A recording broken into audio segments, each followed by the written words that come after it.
Engaging Americans saying, in the journey to the West, so for people who don't know, this is a very famous Eastern Chinese, I think, book with a lot of mythology from a lot of traditions like Buddhism, or a lot of I think Hinduism, I think a lot of, what else are Shinto, other religions, right? So a lot of religions are involved in here.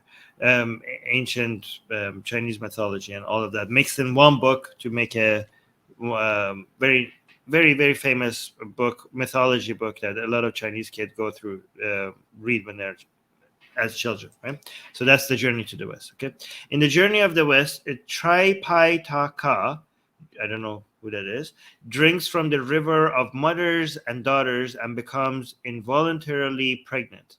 Would it be ethical to spike the drinks of forced birthers with this water so they too may become pregnant and be forced to choose to either give birth by C-section or drink from the abortion stream? Do you think it's okay to spike people's drinks? Yeah, again, bold stance on my part, I know. But no, it's never it's never the way that I construct my ethics and morality, it's never ethical or morally right to, unknowingly do activities like this to people. That would be violating their autonomy. There's the part of me that kind of is like the Schadenfreude of it all, but other than that, it's like, no, it's probably not okay. Yeah, I know. Yeah. Do you think I'm a bit of an extremist when I say fetuses should not matter at all? So do you put a cutoff? Do you put a cutoff somewhere around where the line was in like Roe v. Wade for viability? So like somewhere around that capability for this entity to now live on its own outside of the mother. So yeah. Susanna thinks I'm an extremist for saying this. I think the cutoff is the moment of birth. So the problem with that is, and the only reason I know this is because a friend of mine is studying to become a doctor. He's almost finished with his schooling. At any point in time after about that line of viability. So like, for instance, let's say that for whatever reason, the fetus, died on its own inside the womb. But it's at 27 weeks. Okay. Medically speaking, that's considered a delivery, even though it's dead. And so there's a bit of a gray area when it comes to what actually is or is not birth. Right. And so if we are saying that an emergency C-section has to be done at 25 weeks. Here, let me clarify that. Yeah. As long as it's in the womb, you can kill it. Even up at like 38 weeks. Like I think most pregnancies are considered about 40 weeks. Is the average pregnancy before like natural 39. Contraction. Or yeah. Like, I would say that's a bit extreme. Yeah. Why? Just a bit far. Because so what's wrong with it? This is part of the problem that gets parsed a lot whenever I talk with religious folk on this. So one of the issues is about the actual procedure itself. So the life of the fetus or baby really doesn't actually come into it in a medical sense. So like when we call it a delivery and when we call it a termination is specifically about the stage of pregnancy. So if a pregnancy is ended for any reason whatsoever before that 22 to 24 week mark, it's just called termination. It's just called abortion. There's no other way there's nothing else to it, right? So whether it's spontaneous and natural or caused by the doctors. So at the point at which we are past that point, it is always called a delivery. It is always considered us delivering this thing. And but those are medical terms. So is birth, though. That's the problem. Birth is also a medical term, and it's related to not just the actual stage of pregnancy, but the viability of that thing as well. So, yeah, but I'm trying to think from a moral perspective. Mm-hmm. Whatever you want to call this at this time, this stage you call it this, at that stage call it that. That's So a medical decision. Do you think at 39 weeks you could end the life of that fetus baby, or do you think it's okay to terminate the pregnancy at 39 weeks? Because those are two different things. You can induce labor at 39 weeks and not end up killing this thing. The issue is that before that point of viability, when you terminate pregnancy, it's just always going to die. You're not actually killing it because it's just not capable of living on its side of its own, right? Yeah, but even if it is capable of living on its own, okay, what's wrong with me deciding that I don't want to have this baby? No, nothing wrong with you deciding to give up the baby. Nothing wrong with you deciding to terminate the pregnancy necessarily. But at that point, once we've reached that, and we're just being, hyperbolic on purpose, but once you've reached that 39 week, at that point, it is definitely alive. I think it's fair to consider that it has reached that stage where we should bring it into our calculations for it's alive. Yeah. I understand that. And I want to kill it. Well, that would be the same as, it's the same as you just saying you want to kill people, right? Like we're saying that at that point, we're saying at this point, it is considered in the same category of personhood as other people. Why? Because it has reached, it's reached the stage of viability at the very least. Okay, but I don't think viability is how you should define personhood. No, so viability is just a basic criteria. So viability has to be achieved before you can consider it being a person. The reason that a fetus at like 10 weeks does not have personhood status, at least in part, in my opinion, is because it has never reached the point at which it can survive on its own. It has to reach that point first, and then we can have the discussion about whether or not we can. Okay, but here's the thing. Yeah. Even a 1-year-old baby cannot survive on its own. So it can in a biological sense of homeostasis, which is the only aspect I'm talking about for viability. I'm not talking about whether or not it can feed itself or drive itself to the hospital. Okay. A fetus could technically stay alive outside of a mother's womb only after about 24 weeks. No. If I connect that, I can connect that to machines or something and keep it alive. I can create the environment of a womb and keep it alive. You could create that environment of an artificial womb, but none of them exist in any way, shape, or form. Okay, so close to it. All right, so based on your argument, if the technology existed to be able to get the fetus out again, this is after that point of viability, because would you be against abortion if we could if we have a technology that could keep any fetus at any point alive? Okay, would you be against all abortion? So no, because again, we would have to, before viability, termination of pregnancy does not matter because we haven't reached the point at which it's personal. Right? Now, because of technology, so you're saying in this hypothetical, you're saying it could be the technology that we have would be capable of sustaining life from start to finish, the whole pregnancy. Yeah, let's say after 1 week. So I don't think. That's an interesting question, man. I'm not 100% positive on that. That is an interesting question. Because I think, again, oftentimes when we talk about this, one of the issues is the fact that people confuse termination of pregnancy and ending of a life. And we don't have to have the discussion about ending a life until after the point of which the fetus is viable. But I don't understand what's wrong with ending of a life. If a baby is still in the womb, like what's wrong? Like people are like, oh, we're not ending a life. We're ending a life. I'm like, okay, let's say this thing is alive. Okay, this thing is viable. Okay, I don't want to have this baby. I want to be able to have an abortion even at 39 weeks. So what's wrong with that? What's the issue? I guess so at that point it wouldn't. So if we got if you terminated the pregnancy at 39 weeks, the fetus baby at that point would not actually expire on its own.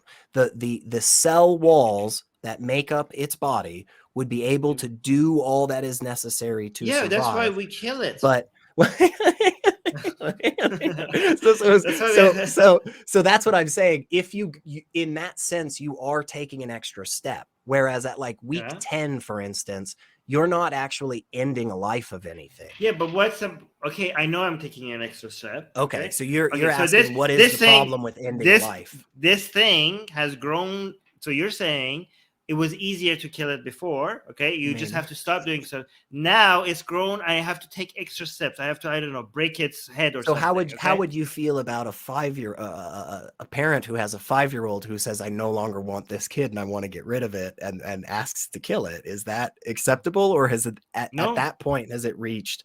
Well, why is it different for the week old?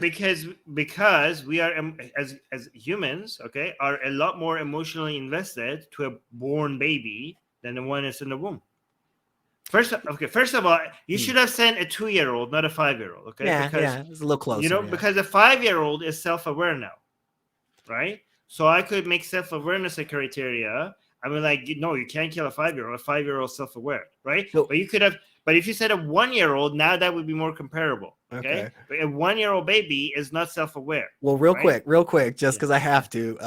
So if it were proven definitively through peer-reviewed studies that at, let's say, 27 weeks, these things are self-aware and we can show that, would you reverse your stance and say, I would. Okay, that's fair.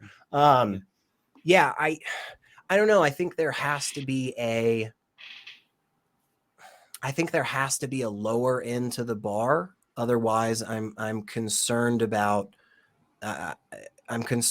what that kind of leads us to. And I know that's right on the edge of a slippery slope fallacy, if not actually just committing it. But so the reason why at 1 year I would be against like killing a 1-year-old, even though it's not self-aware, is because of the trauma that, first of all, the mother, the family, and the human, like even the people who are not related to a 1-year-old, we as the human race will be psychologically devastated for seeing a 1-year-old killed. Like we're very emotionally invested to protecting a 1-year-old baby.